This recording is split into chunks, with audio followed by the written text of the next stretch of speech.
Hi, I'm John Vincent at Maryland Golf and Country Club. It's a private club in northern northeast Maryland. It's almost 60 years old. And recently we just invested in a PondHawk. It's our first solar-powered bubbler system that we've ever tried, and I'm expecting great results. We have a pond back on the 14th hole, which is probably almost a mile away from any electric, and we invested in the PondHawk. And this pond has been a problem every summer for the last 12 years I've been here. Starts off good in the spring, but by summer it's murky, it's all kind of stuff on top of it, and it's just been a real hassle. So I'm hoping that the PondHawk will take care of that situation, and I'm looking forward to seeing how it performs.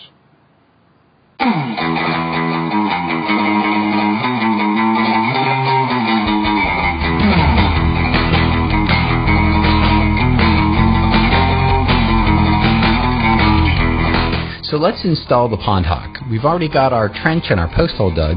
Now all we need to do is set the post into the concrete.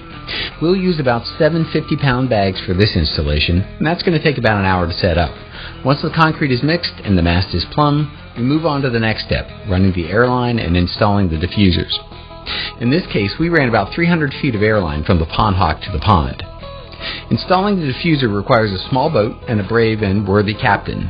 Here you see Craig make his way out to the middle of the pond, where the depth is about 8 feet. The airline connected to the diffuser is weighted so that when filled with air, it won't float to the top of the pond. Once the airline is firmly connected to the diffuser, it's dropped into the pond.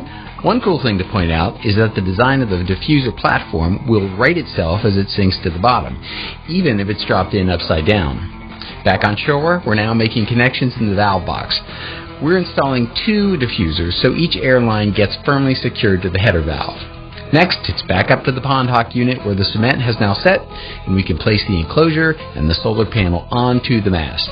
Normally, it's a 2-person job, and while Chris and Craig are typically up for the task, a little extra supervision from the boss never hurts. With the PondHawk seated on the mast, it's time to turn our attention to the air pump and the controller assembly. Because they're pre-assembled at the factory, installation is a snap.